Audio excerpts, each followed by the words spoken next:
À la maison, En voiture, au bureau, partout, on vous accompagne. Merci de nous écouter. Le journal Nawal Akobi. Mesdames et messieurs, bonjour. Nous sommes le jeudi 20 juillet 2023 en direct du studio Vincent Folly de Radio Afrique Santé au Bénin. Merci de nous préférer pour vous informer. Il se déroule depuis ce mercredi 19 juillet 2023 à l'université d'Abomey-Calavi une campagne de dons de sang. Cette campagne prend fin le vendredi prochain. Les objectifs que vise cette initiative sont à suivre dans ce journal. Foire agroalimentaire dans le cadre de la visite de Donald Brown, un creuset pour la promotion du consommation local au Bénin.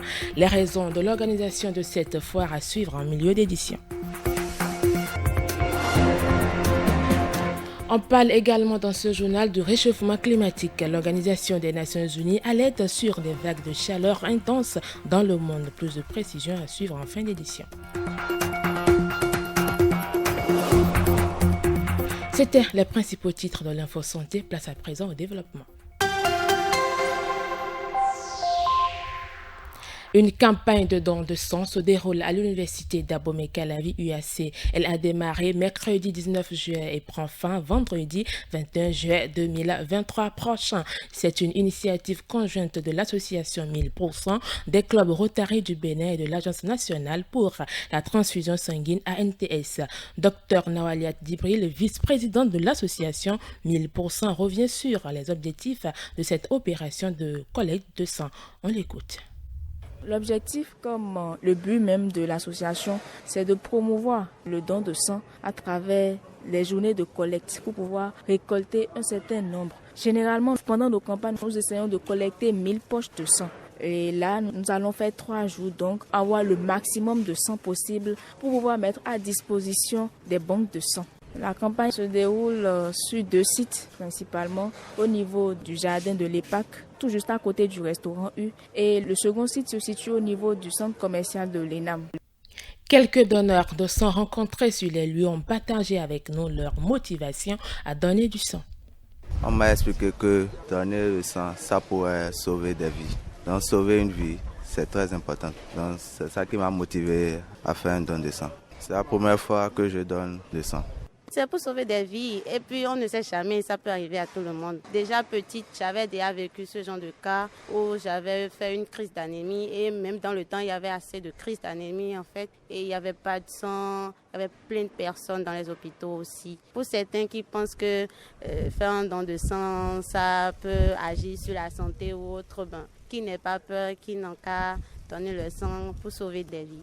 Donneur de sang depuis 1984, c'est sans fausse modestie, parce que j'ai eu la chance d'avoir été secouriste. Et pendant mes béabas de secourisme, j'ai eu la chance d'avoir reçu une formation qui exposait, entre autres, qu'à un moment donné de la vie d'une personne, il lui arrive d'avoir besoin de sang.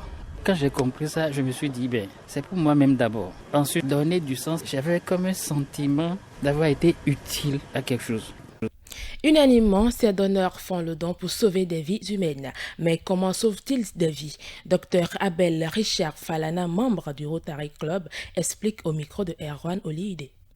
Quand il dit sauver des vies humaines, c'est apporter ce sang précieux-là, généralement aux femmes enceintes qui sont en travail d'accouchement, qui perdent beaucoup de sang. Il n'y a pas de médicaments, il n'y a rien pour remplacer le sang, malheureusement, jusqu'à l'heure actuelle de la science. Beaucoup de femmes meurent dans ces conditions-là, par défaut de sang. Il y a aussi les enfants, on est en période de paludisme, et ça fait qu'il y a les enfants, surtout de 0 à 5 ans, qui meurent en masse dans nos hôpitaux. Et donc, le don de sang, c'est plus que de l'aumône. Même l'argent qu'on donne, ça ne vaut vraiment pas le don de sang. Je vous l'annoncer en titre, une foire agroalimentaire s'est organisée du 17 au 19 juillet 2023 au siège du programme cadre intervention du FIDA en milieu rural au Bénin Procar. La dite foire s'inscrit dans le cadre de la visite de Donald Brown, vice-président du Fonds international de développement agricole FIDA au Bénin. Elle vise la valorisation du Made in Bénin et surtout la promotion des produits maraîchers cultivés localement. Radio Afrique Santé était sur les lieux ce mercredi 19 juillet. Quelques forains nous disent comment les 3 jours de la foire se sont passés. Nous venons de faire 3 jours de foire. Il faut dire que ça a été positif. Positif dans la mesure où nous avons échangé, interagi beaucoup avec la population. Malgré que nos produits ne soient pas des produits adressés aux ménages, puisque nous sommes fabricants d'intrants organiques, nous avons une cible spécifique. Mais malgré ça, nombreux sont ceux de la population qui ont quand même trouvé que c'est quand même important de s'inscrire dans cette dynamique-là. Et beaucoup ont pris nos contacts. Et nous espérons que d'ici quelques mois, nous pourrons avoir les fruits de ces contacts-là que nous avons partagés. Cette foire met en valeur les entreprises locales qui font de bons produits maraîchers, importants pour la santé et vraiment à des prix tout à fait abordables.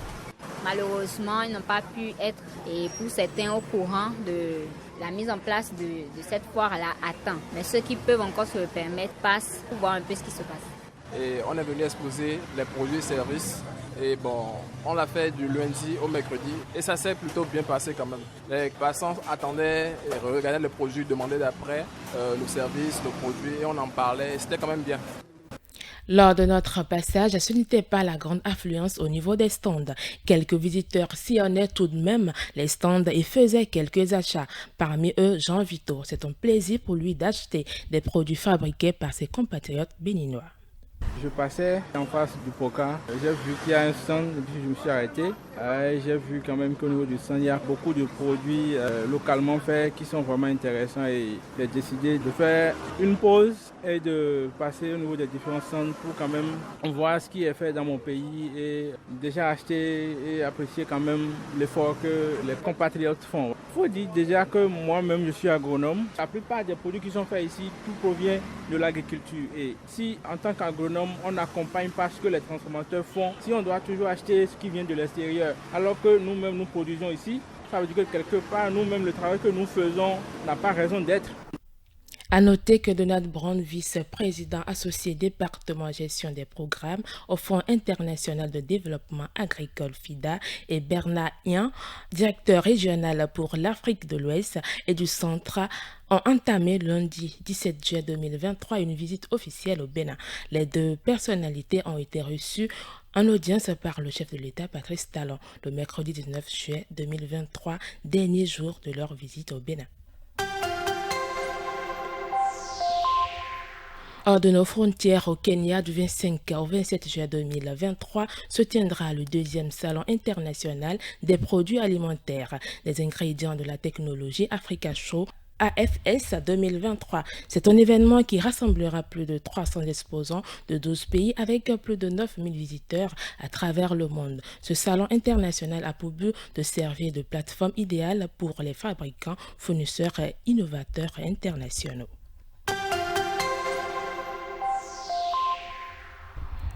Réchauffement climatique, les températures vont dépasser les 40 degrés Celsius dans plusieurs régions du globe dans les prochains jours, alors qu'une série de vagues de chaleur frappe l'hémisphère nord et fait déborder les thermomètres. Ces phénomènes continueront à s'intensifier et le monde doit se préparer à des vagues de chaleur plus intenses, a déclaré John Nairin, expert auprès de l'Organisation météorologique mondiale OMM des Nations Unies lors d'un point de presse régulier à Genève. Le phénomène El Niño, qui s'est récemment déclaré, ne fera qu'amplifier l'intensité des vagues de chaleur extrêmes. Il convient de noter que juillet et août sont les mois les plus critiques pour ces vagues de chaleur à venir.